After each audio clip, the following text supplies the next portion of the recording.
Hello and welcome. I am Captain Tom. And welcome aboard the Silverwind. I am joined, as per usual, by our co-host and intergalactic robot Wilson, because I can't really get rid of him.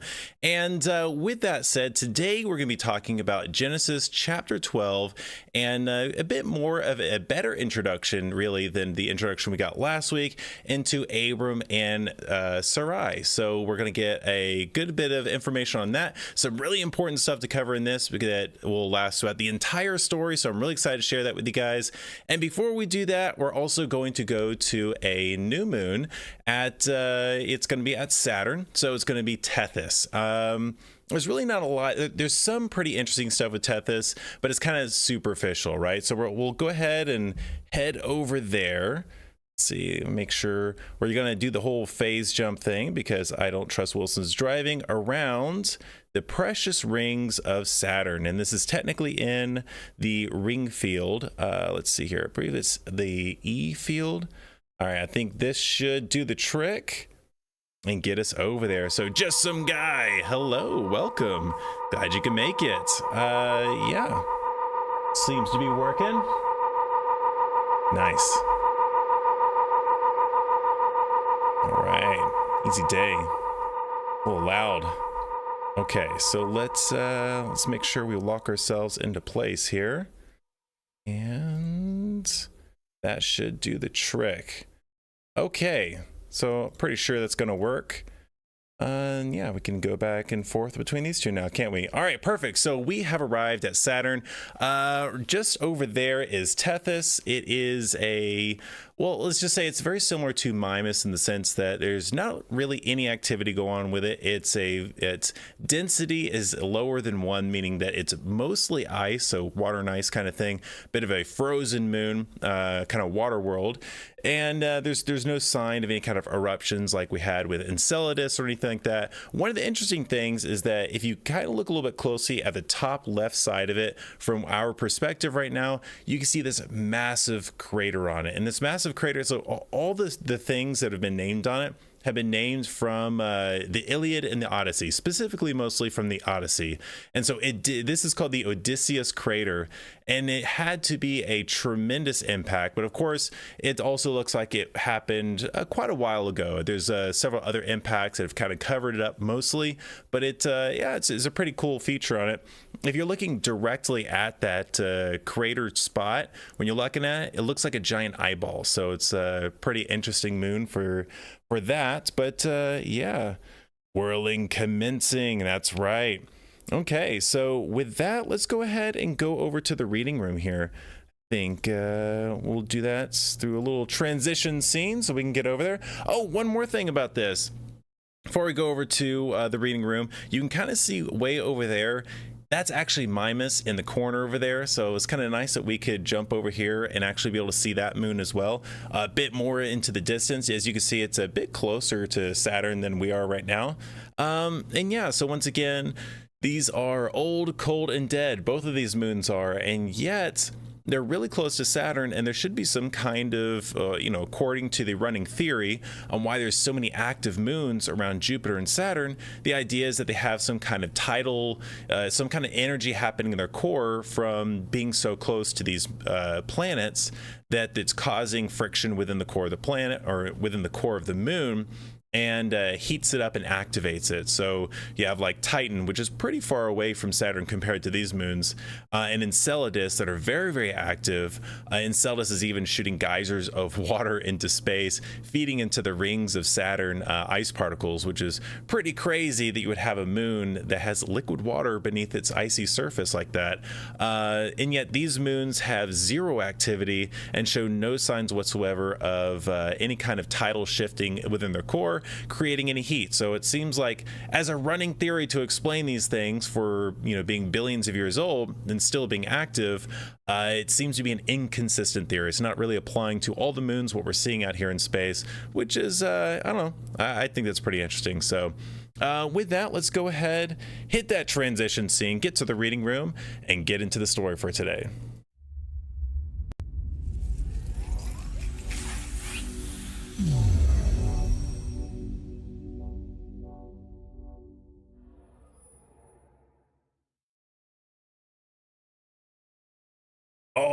right, so here we are in the reading room, and yeah, so let's just go ahead, jump right into a little bit of a review. So last week we covered the Tower of Babels, which was basically just to explain something that happened in the previous chapter when it was talking about the genealogy of nations, where all the nations came from.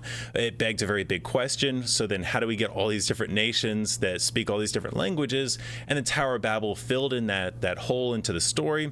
At least answered that question from the chapter before, and then introduced very lightly Abram and Sarai. And so Abram's family circumstances, how he has a nephew, he has I should say this, he has two brothers. It sounds like his oldest brother had passed away, leaving a nephew and two nieces. One of his brothers married one of those nieces, and then the other. So his nephew would be Lot, and kind of starts following Abram as it seems almost like he adopts him as like a father figure. So anyways, they have that situation. Abram marries Sarai. Some Jewish scholars or traditions speculate that Sarai could have been his niece, one of the other nieces. We don't get that directly from the text. What we do get directly from the text is that Abram will later, reveal or say that Sarai is his, half sister. So could be referring to the fact that they both have the same father figure. I mean, her grandpa and her, and his father. It could also just literally mean half sister, right? The only thing that's problematic with that later on in the text is that in Levitical law that eventually the Hebrews get, it says that you're not allowed to do that, marry that kind of a close in relation right there. So we kind of covered that a little bit last week. So that's a bit of the introduction, and now we get to go into a little bit of story on what exactly is happening. So we did previously cover they travel from basically Babylonian area and go to a place called Haran, and while they were there, that's where Abram's father passed away. And so God had given Abram a task to go to a new land, calling him to leave essentially everything that he knows to go to this place he doesn't know. And there's one thing that is universally terrifying for people is a lack of certainty. So, when people are faced with uncertainty in their lives, usually a lot of angst, a lot of stress with that sort of thing. People try to avoid that by creating as many securities in their life as possible, and moving away from friends and family, everything that you know, and essentially taking your household to a different land, and not a land that is unoccupied, a land that is occupied. So it's all based on simply God telling you, hey, I want you to move. So let's go ahead and get into that story right here. We'll start with kind of the first chunk of verses here. Let's make that happen. All right. The Lord had said to Abram, leave your native country, your relatives, and your father's family, and go to the land that I will show you. I will make you into a great nation. I will bless you and make you famous, and you will be a blessing to others. I will bless those who bless you, and curse those who treat you with contempt. All the families on the earth will be blessed through you. All right, so this promise is extremely important. So a little correction on what I just said earlier. God didn't just tell him to go to a different land just for no reason. He is promising Abram that he's going to make a great nation out of him, and that he is essentially going to bless him. And then with that blessing is going to in turn bless all the peoples of the earth. Now, this is a really interesting promise. It's a very important promise, because this promise is important throughout the entire story all the way into the New Testament. But with this promise right here, what's kind of interesting about it is that you don't really see in a lot of, or really any other story that I could think of, where, you have a story of the deity, gods, or God essentially telling someone or a group of people, hey, I'm going to bless you, but that blessing is intended to eventually mature and bless literally all the other nations. It kind of goes against human reasoning, especially if they were making this story up. And this is one of those places in the Bible that it's hard to articulate that a person could have just made this up. If they were going to invent their own religion, why would they invent one that says, hey, all those neighboring nations, those Gentiles, they're eating unclean things and doing things that aren't right in God's eyes, all of them are going to be blessed through you with the same blessing he's giving to the patriarch of your society. It's a little counterintuitive for people to just kind of put that in there. Typically people would want to feel like they're favored and they're special and that no one else is, right? So that's kind of human nature, but we don't see that here. We're seeing God with this very important promise that he's going to bless all nations through the nation he's going to bring into the world from Abram's lineage and his descendants. And this is also an interesting promise because Abram is a bit advanced in age at this point. He would be, I think, well past his 50s at this point. I think the Bible is going to give us some specific ages here in a second, some specific numbers we can work with. But yeah, it's a bit of an odd promise to tell someone who doesn't have any kids now when they're a bit older and they're less likely to have kids, that, hey, going to make a great nation out of you. So yeah, pretty interesting. I'm sure Abram really wished he had children, and so God's promise to give him so many children and descendants was definitely something that would be encouraging for him and would have helped incentivize him to listen to God here. So he's made it as far as Haran up to this point. Possibly because his father, who was traveling with him, maybe he got sick and was unable to travel, and so passes away there. And they're going to continue the journey to, essentially do what God is asking them to do. So pretty interesting stuff right there. But yeah, remember that promise that all the nations on the earth will be blessed through the descendants of Abram. So let's go ahead and jump into a nice little scene here. All right, next part, starting at verse 4. So Abram departed as the Lord had instructed, and Lot went with him. Abram was 75 years old when he left Haran. There we go. He took his wife Sarai, his nephew Lot, and all his wealth, his livestock, and all the people he had taken into his household at Haran, and headed for the land of Canaan. When they arrived in Canaan, Abram traveled through the land as far as Shechem. There he set up camp beside the oak of Moreh. At that time, the area was inhabited by Canaanites. All right. So we have you're going to want to remember this place as well, Shechem. So some of the places that are brought up in the Bible, it's like, okay, it's a word, a word that we don't typically hear, and so it's easy to forget. But Shechem comes up quite a lot. And so this is the first place in Canaan, the place where God is telling him to go, that he essentially stops and sets up camp, presumably having arrived generally in the area that God is telling him to go to. Now, I do have a, let's see here. Pretty sure I do. Yeah. Let me get this for you guys. I'm a visual kind of guy, so we can talk about where things are at and traveling to and from something, but I like to have a visual. And so we could see he starts in a place called right here, a little bit past Babylon, and then he travels, and that's starting on the right side of that map, and he travels, I guess from here to there. So he starts here, he travels up all the way to Haran right there, and that's probably a little bit further than halfway in the journey. And then he takes that sharp turn down and arrives in Shechem. You can see Shechem kind of a good ways down on that list right there. And that's basically where he arrives at, where God is telling him to go. Now, this place is already inhabited, and it's inhabited by those who are the Canaanites. And we've already talked about that. They're already been talked about in the story as being the group of people that God has cursed because of what God knew they would eventually become one day, right? And we already see that kind of premonition through with Ham, basically not treating Noah very well, his own father, and so the Canaanites get cursed. It's not all of Ham's descendants, just this one group of people here. And so anyway, so he's arrived in a place where there's kind of tending to be not the best people to be around. So God has called him into a potentially hostile place that's already occupied, and telling him he's going to make a great nation out of him.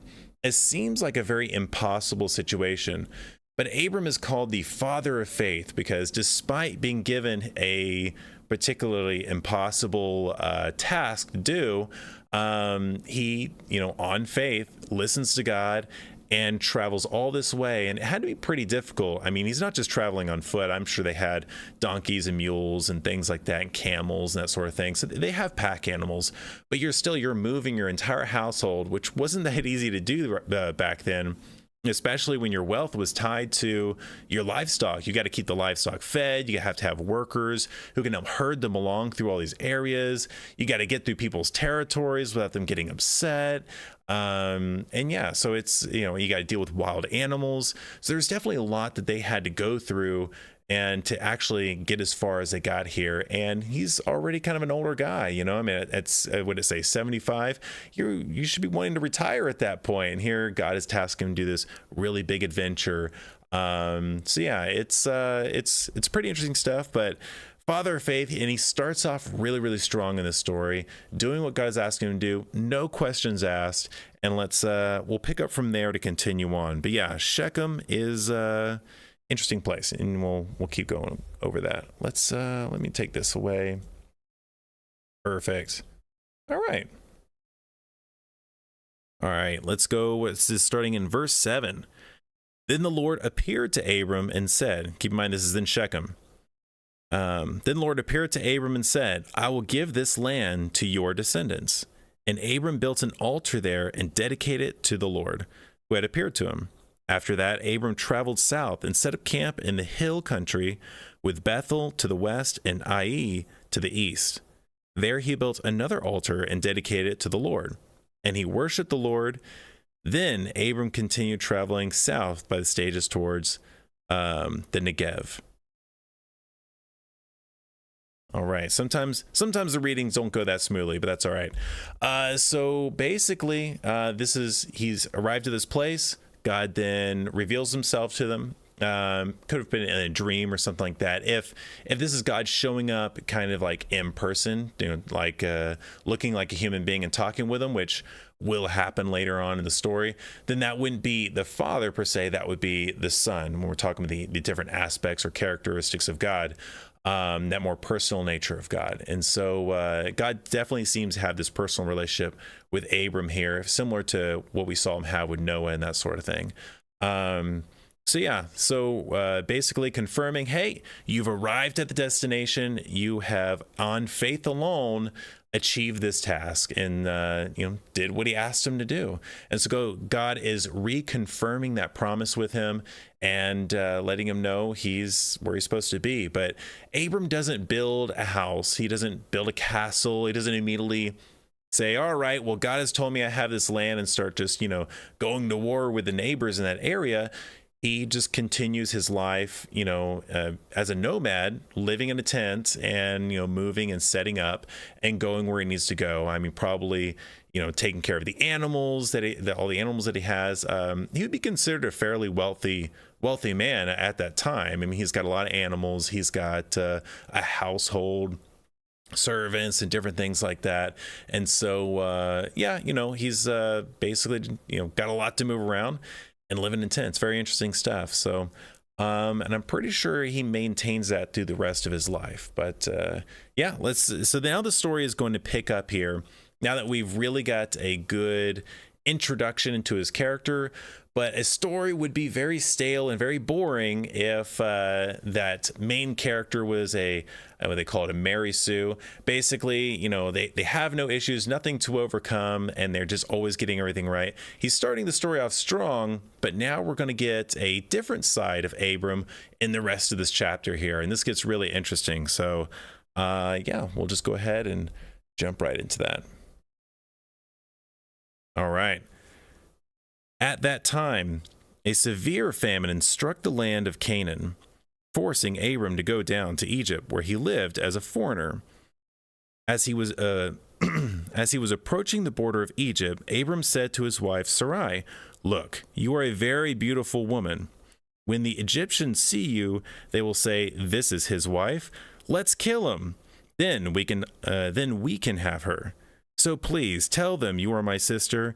Then you will spare my life, and treat me well because, I'm sorry, then they will spare my life and treat me well because of their interest in you. All right, so we just covered how Abram was this great man of faith, and he's being forced into a situation where he has to go into Egypt and in order to get food. And now there's this this fear that he has, this fear that his life is going to be taken from him once everyone sees how beautiful his wife is. So she must have been very gorgeous for this to be the case. And we're going to see it's not just Abram's opinion. You know, it's nice that he has this opinion about his wife, but apparently other people also had this opinion. So he's a little bit right about this, but he's in his own mind coming to this conclusion that he's going to lose his life if he goes down there to Egypt. And so telling his wife, hey, listen, I want you to essentially tell the half truth to everybody that you're just my sister. And so we're not actually married. That way, when they're interested in you, they won't try to kill me. Instead, they'll be nice to me. And and of course, that would open up all kinds of problems. Then there would be people essentially trying to court his wife, and maybe even take it beyond courting, like if they have enough authority, demanding that they, his wife become their wife. So he doesn't seem to be thinking about any of that, just simply thinking about his own life. So this is a weakness in Abram's character. Definitely something, we see him being a great man of faith, but also faltering in that very same field in his trust and faith in God in this particular situation. So let's see how this works out for him, because it's not going. Oh, we'll see how well his plan goes. All right. And sure enough, when Abram arrived in Egypt, everyone spoke of Sarai's beauty. When the palace officials saw her, they sang her praises to the Pharaoh, their king, and Sarai was taken into his palace. Then Pharaoh gave Abram many gifts because of her: sheep, goats, cattle, male and female donkeys, male and female servants, and camels. Okay, so literally the worst possible thing that could have happened in this scenario, and it immediately backfires, and he's had his wife taken from him, and now has essentially been I guess conscripted as a wife for Pharaoh. So anyways, she's been taken into his palace, but she's not officially his wife yet or anything like that. Bad situation. I'm sure Abram had to be praying at this point, but one thing that is very interesting about this, so we talked a little bit about Jewish tradition. This is originally a Jewish story, and one of the Jewish traditions around this, or these ideas, is that Abram is a prophet because he's talking with God, and that off script God had told him to do this. And so he's really not in the wrong or doing anything wrong or anything like that. And so that exists out there. It's not really what the story is saying right here. And I think as a story, it makes a lot more sense to show that Abram, he has some growing to do, right? Abram has a character arc. And, we're going to get to see him grow in his character towards God, because there's going to come a point in time in Abram's life where he has to be called to give up everything, or he's tested by means of giving up everything. So right now, when it comes to giving up everything, he's not willing to give up everything to trust God. At this point in time, he's not willing to give up his life for it. He's not willing to put his life even on the line for it, to trust God with it. And I really feel like that's what the text is trying to show us right here. And then we'll see if that, if or when that changes for Abram later on in his life. So God has some work to do on Abram to get him to that point. But right now he's in a bit of a pickle. So we're going to see what God does here to intervene in this situation. So showing that God was always in control. And if Abram just went in there and didn't lie about Sarai, clearly God would have taken care of him. So let's go ahead and jump into that. All right, verse 17 through the rest of it. But the Lord sent terrible plagues upon Pharaoh and his household because of Sarai, Abram's wife. So Pharaoh summoned Abram and accused him sharply. "What have you done to me?" he demanded. "Why didn't you tell me she was your wife? Why did you say she is my sister and allow me to take her as my wife? Now then, here is your wife. Take her and get out of here." Pharaoh ordered some of his men to escort them, and he sent Abram out of his country, along with his wife and all his possessions. All right, so it looks like Abram's getting off scot-free. He actually isn't, so he basically gets to keep all these gifts. Pharaoh calls him out on what he did. Essentially, Abram is setting Pharaoh up to, be guilty of great sin. It was considered, like, adultery was considered great sin. And so he's totally set Pharaoh up to fail. And Pharaoh, in a very, righteous way, this shows that the Canaanites haven't really fully gone pre-flood yet. They haven't gone full into the bad stuff that God knows they will be up to one day. There's still some more time for that. So there's still some righteousness in this land at this time. And this Pharaoh is very concerned about, making sure the right thing's being done here. He doesn't want to take another man's wife, and he feels tricked, right? And he recognizes, so clearly off script, God had to reveal something to him, or maybe Sarai revealed when he's like, "Hey, why are these bad things happening?" She's like, "Hey, it's probably because I'm lying to you. And my husband told me to." "What do you mean he's your husband?" Right? It could have been something like that. And so he figures out the truth one way or another, whether God specifically tells him or Sarai reveals it to him. And he immediately wants to correct the situation, which is good on Pharaoh, right? But yeah, clearly God was in control of the situation. God didn't want this to happen. And so one of the things that Abram is taking away with this, and you might think, well, he's getting all his possessions, he's getting all these gifts, there's no consequences. Well, one of the things he's gotten are male and female servants from Egypt. And we'll see later on in the story, one of these female servants is going to be given a name. And she's going to be a very important person in the story, and also a source of a lot of family problems for Abram and Sarai and his children.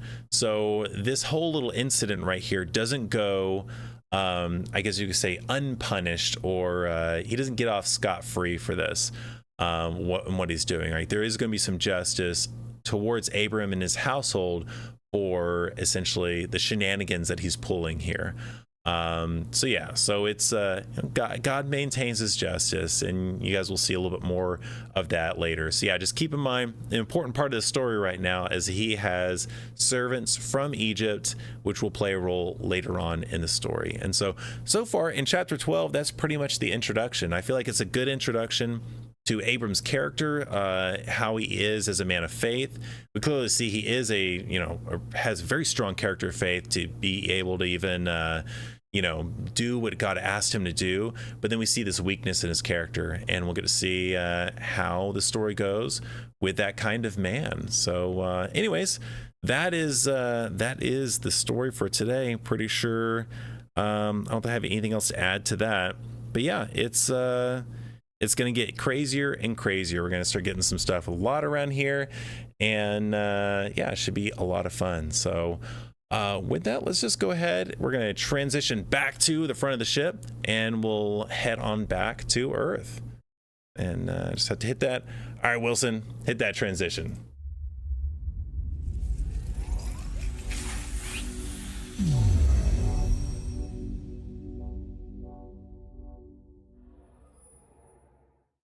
All right.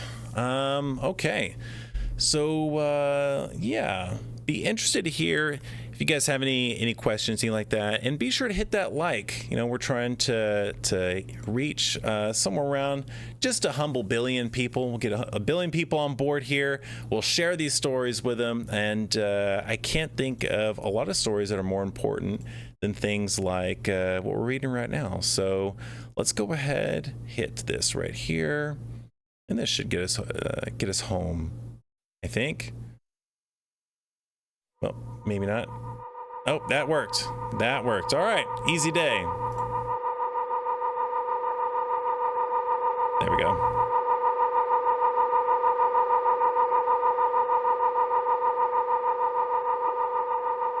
Ah, perfect. Nice. And we are fully here. Okay, so that should anchor us. And yeah, anyway, so with that, be sure to hit that like, hit that subscribe, and I'm gonna keep basically taking these videos, these live streams. They don't really get a lot of traction necessarily.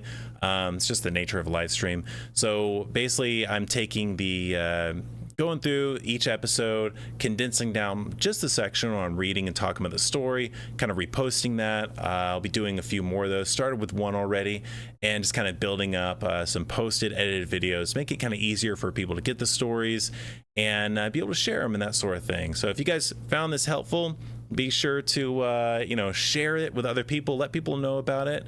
And yeah, this is a great time. Looking forward to the next one. It is a long story, so we'll be doing this for quite some time. So it'll be a nice, consistent thing for us to do. And then the Friday show, which will be coming up soon, there's a little bit I have to do to kind of build up those Friday shows. But I'm really excited to share what I have, cooking up for that. It's going to be a lot of fun. There's a couple of stories. I'm not sure which one I want to share for that one yet, but yeah, well, essentially it's gonna be 10 episodes to the Friday show, and it's going to be that'll cover the whole first season. So Wilson will play a much bigger role in those, and yeah, should be a lot of fun. So keep in mind, if you subscribe, hit that notification bell, will allow you to hear when those things are going to be coming out. And yeah, hopefully I'll see you guys there. With that, all right, we got this guy. I like it. Dan, sharing is caring. Sharing is caring. Sharing is caring. You can learn a lot from Dan there, Wilson. So anyways, no, that was a argument we had earlier. Anyways, I think, our outro, I've been maintaining the song, Stars in the Sky. It's such a good song. Probably gonna be one of my favorites for this show. But yeah, hopefully you guys enjoy the outro, and I will catch you guys next time. I got lost tonight under the stars up in the sky. Do I see hashtag leave Wilson alone? Under the stars up in the sky. Hold up. I got lost tonight. Okay, all right. Yeah, well, okay, that is fair. See, what's going on here? What about loyalty to fellow humans? A great chapter. I enjoyed it. Yes, thank you very much. No, Wilson does a lot around here.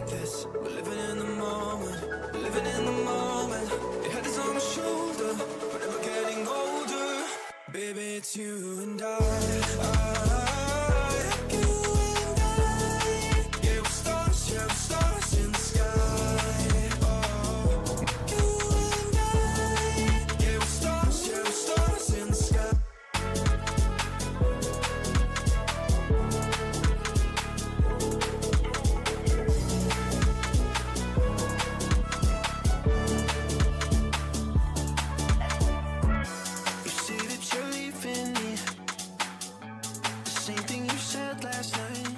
All right, special thanks to everyone who joined the live stream. All the artists listed in the description, please be sure to check them out. And to every brave subscriber, thank you. You guys keep us flying. We'll see you next time, and yeah, you guys have a good one. I know you'll follow me. I don't want to take this, I don't want to break this. We're living in